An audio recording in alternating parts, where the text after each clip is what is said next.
Great. So welcome, Jo. Thank you so much for joining me. And we've been working together for it's probably about 4 months. So tell me, if you would, what was the reason that you reached out to me in the beginning? Well, the reason I reached out to you was I'd made a decision to address what I call a body-focused repetitive behaviour. In other words, a habit, which has plagued me since I was a child. This particular habit I would call skin picking. So it was picking skin, also nail biting as well. So I've compulsively picked at blemishes, dry skin, nails and that sort of thing ever since I can remember. And it's something that I really wanted to reduce or stop completely because it has had a huge impact on my life. Despite me being able to hide it successfully from a lot of people, you know, there'll be a lot of friends and family who wouldn't even know that I have lived with this challenge for most of my life because I've become a master at hiding it. And you know, first up, I say, you know, really brave to take that step, because I believe, you know, it's been there for so many years, but I also believe you hadn't really addressed it and, as you say, opened up about it. So how did it feel when you actually opened up to somebody and sought help? I was a bit apprehensive when we initially spoke about it because I was a bit doubtful that I could make changes, because this was a habit to me that was like an addiction, and I liken it to another type of substance abuse disorder because it is something that I have not been able to stop or change no matter what I have done so far. So I was doubtful that it could change. I was excited because I was thinking about what could be. I was looking ahead to think, wow, imagine my life without this guilt and shame and embarrassment that I'm living with every day, as well as functioning normally. So the other thing I've really felt was relief. It was like offloading, you know, a secret. It was really like, let's try and fix this. So it was a huge sense of relief as well.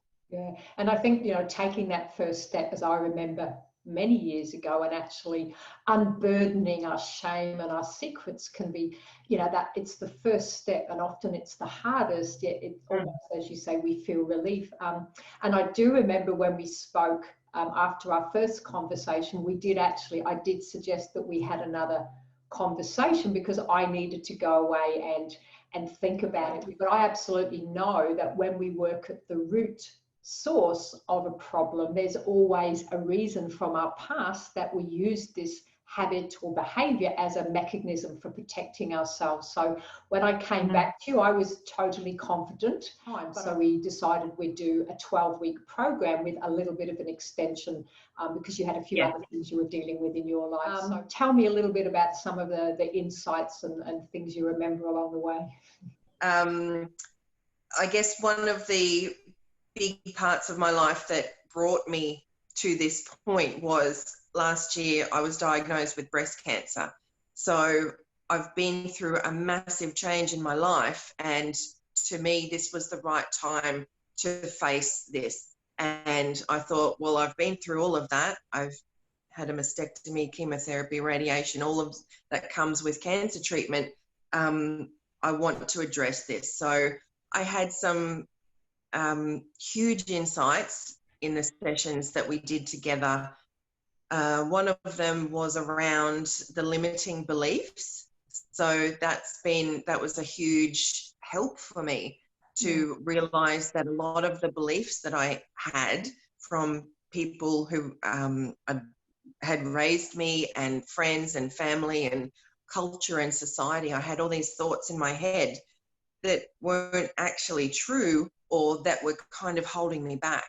And they were beliefs such as, oh, well, some people have success in life and some people don't. and that's it. Or some people are born with money and some people aren't. So there were things like that it was when I really analysed these beliefs and came to the decision that actually so many of them aren't true or they're not relevant, and why am I allowing them to limit me? That was a massive change for my mindset. Yeah.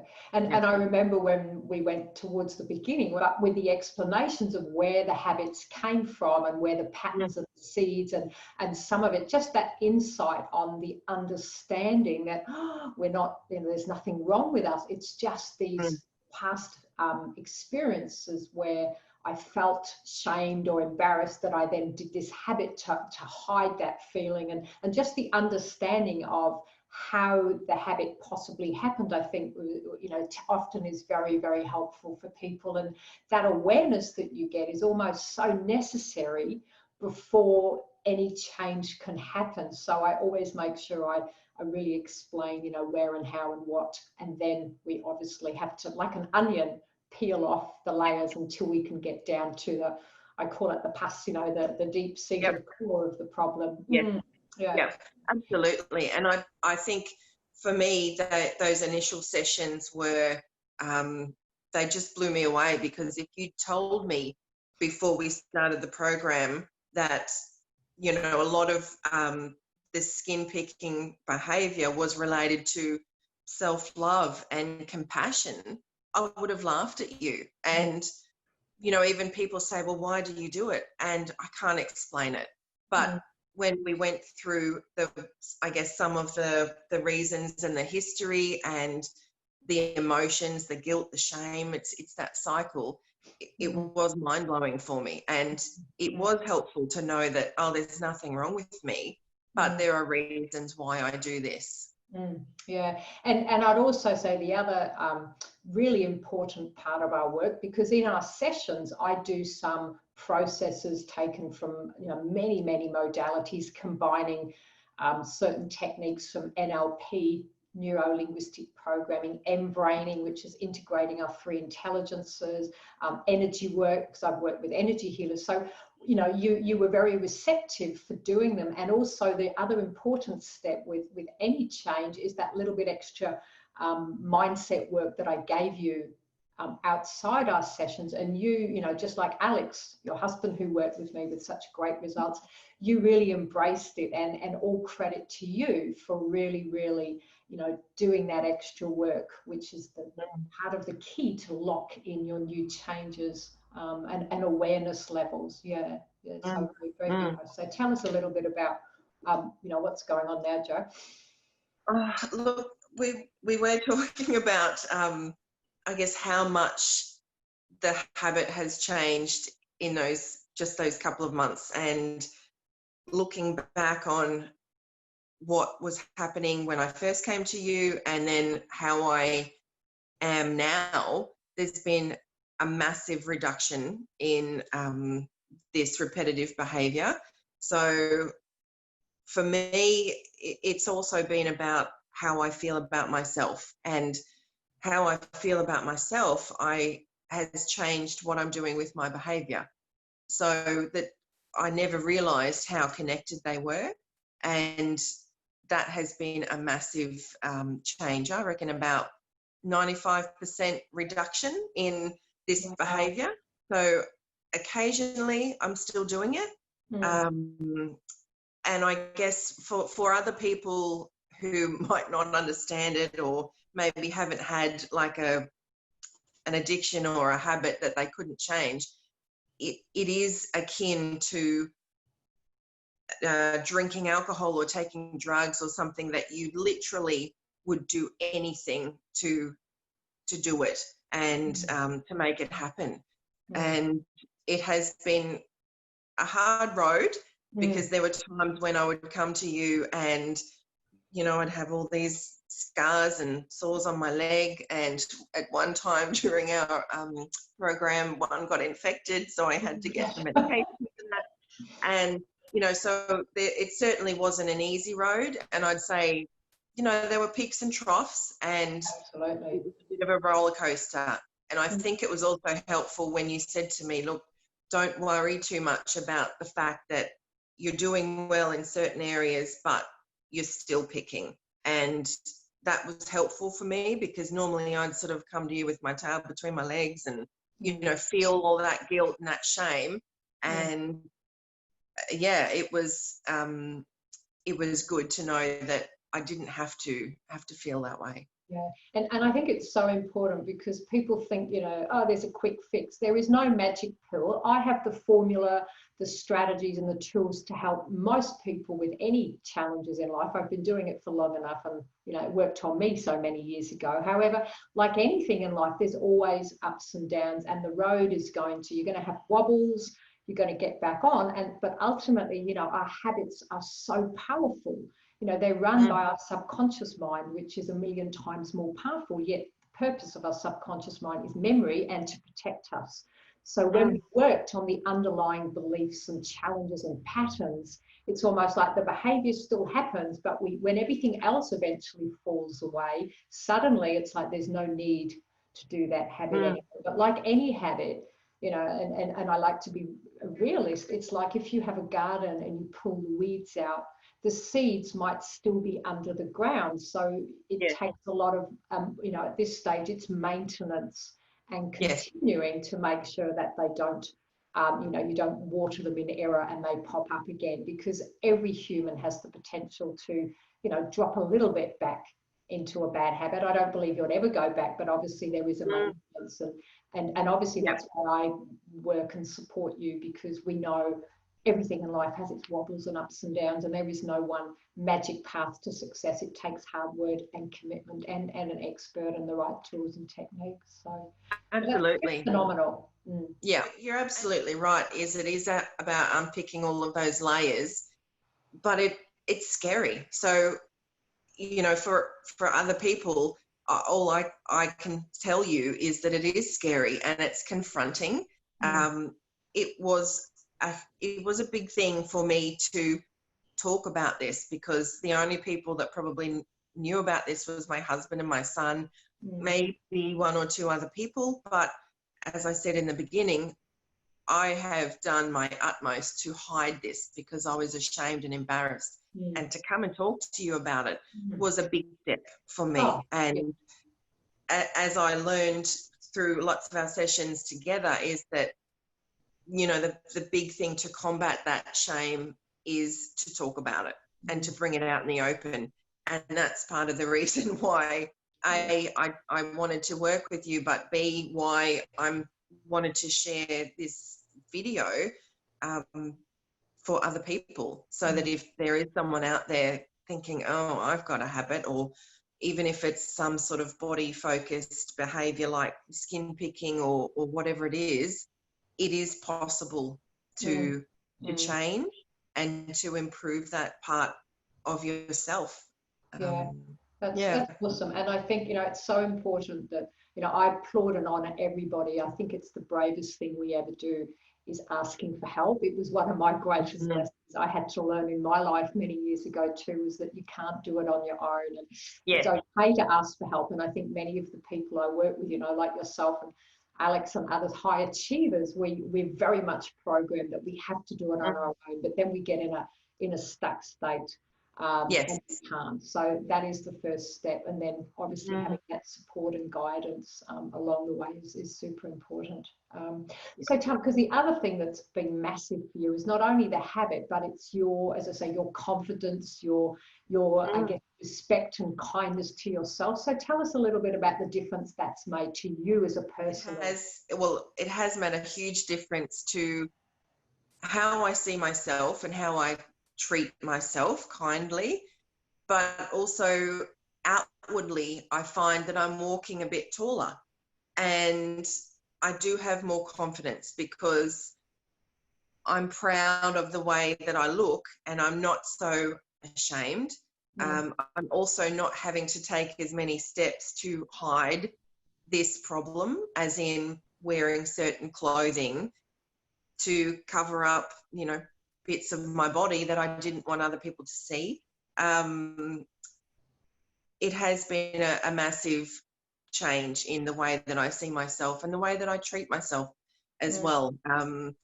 I used to probably have a bit of a limiting belief that, you know, investing in yourself and spending time on yourself was a little bit selfish, or what's the point?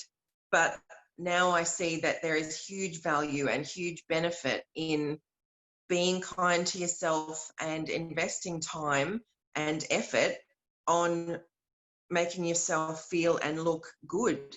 So it's had a massive impact on how I see myself, and also the level of, I guess, respect that I treat myself with, and the respect that I would like from other people as well. Yeah. And I think that's one of the amazing byproducts, just so everyone really gets it, of working on your mind and with a mindset, you know, coach, is that's what you get to know yourself at a level that you've never known. The awareness increases, and you become empowered, and you know what's important, and then that allows you to just have more confidence and shine your light even more fully, so that in turn you can be an amazing inspiration for other people. And I truly believe it's the greatest gift that we can give ourselves. And, you know, whether it's the type of habit you have, or, you know, another client I'm working with has a pattern of always being late, you know, and it's laughed on, but deep down it's a major challenge. And to him, that's as big as yours. So we're working on that. And then I had another person who was the biggest procrastinator, and he was in a hole and shamed and stuck. So it really doesn't matter what the presenting behavior is when we work at the source, and work at the level of identity, you know, magic and transformations happen. So so tell me, what does it mean for you, you know, going forward in your life now that you've overcome this incredible challenge and you're 95% free of it, which is phenomenal after what, 42 years or something you said? Yes. Well, I was thinking about it, and I think it's about 35 odd years of behaviour. I think that's what it comes down to. What does it mean for me now? The reduction in the skin picking has, well, obviously, you know, visually, I have significantly fewer blemishes and scarring. So obviously the scars are still there from the habit that I used to have, but they are much less. And I guess I can look at them now and think, that's something that I used to do. It's part of my life journey, but I don't have to have fresh scabs, or I don't have to do that. I don't have to do that behaviour, and it's a huge weight off my shoulders. The other thing is that I feel like a different person to a degree. So obviously I'm the same, but I see myself a little bit differently, and I think a few other people have seen a bit of a change in me also, just in that general level of confidence and awareness of myself, and taking a bit more pride in showing myself that love and compassion. It's been a really good investment, and there's been so many other insights that I've had along the way. The other one that I was going to mention before was also about the values. So when we did the work on finding out what are my top values and my shadow values, that was also mind-blowing. And for example, one of my values was, my shadow value was validation. So if something happens and I feel that I'm being disrespected or dismissed, or someone says, oh, you're lying, or you're not telling the truth, I get so angry and upset. And I've never really realized why that happens. But now that I can look at it and say, okay, I'm getting angry or upset or stressed about that because I'm not feeling validated, it's a huge mindset shift. And I now can sort of sit with that and say, okay, there's a different way to handle it. And it's improved my relationships with my family, and now when we have disagreements or arguments, we can look at it differently rather than just getting really angry and storming off and being upset with the other person. We can actually talk about it in relation to our values, and it makes sense, and it's really helpful. So overall, I mean, it's been such an amazing journey watching you shift this such a hard habit, you know, and I do like challenges, but I totally knew we could do this because I knew you were committed. I was certainly a and it was certainly a big one, but hey, you know, to have it mastered 95%. What would you say lastly to anyone else that has, not necessarily your habit, but a habit or a secret that they just can't shift and they want to? Look, what I would say to that other person is to sit down and have that hard conversation with yourself and ask yourself, how much could my life change if I was to alter or rid myself of this habit? But if they are really wanting to make that shift, just find the bravery in yourself to talk to someone, whether it's talking to someone like Mandy or open up to them and maybe seek some help to fix it like I did. I mean, I've tried lots of other things in my life, and obviously none of them had worked. And I think a lot of the time we bargain with ourselves. One of my attempted ways to fix it was to bargain with myself and, you know, saying, oh, if I go a whole day without picking, I'll reward myself, or I'll be nearly fixed. And clearly that did not happen. So No. I think, yeah, if you're doing something and it's not working, or if you find that other things you've tried have not helped you, try something else. And if you're ready to, you have to be ready to do it. And as I mentioned in the beginning, going through a cancer diagnosis and treatment totally changes everything. And I thought, if there's a time to do this in my life, it's now. Yeah. And I'm so pleased that I did do it at that time, because I was ready, and I do feel joyful now. I just feel completely different as a person. I am overjoyed that I have been able to do this, and I'm really proud of myself, and it was the right time for me. And I think now, you know, you said that people have to be ready. However, I do believe in these times of, you know, COVID-19, which is the times we're in right now, there's never been a better time for people to stop, look at their lives and make a decision that it's time to make some changes. And just so everybody knows, and I told you this, I put a guarantee on what I do, and we did speak about it. I did guarantee that, you know, the time that we blocked in, we would get results, because I'm so confident that I can. The tools work as long as the client's committed. So it's just important that the person is ready, and it's normal, which is so important to, I think, to frame up that it's normal to feel fear, because any change indicates to our body danger, and therefore it produces chemicals which we interpret as fear and doubt, which is the number one reason why so many people never change. So if there's anyone out there and you're needing to change, give me a call, be brave, know that it's going to feel scary, because it's normal, but we cannot grow and change unless we step through it. So, thank you, Jo, and I know, you know, it's transformed your life, and I just hope you go on to, you know, shine your light fully even more onto other people and your family, and go forward, and it opens up so many new opportunities, which I know it will. So thank you so much. Absolutely. No, thank you.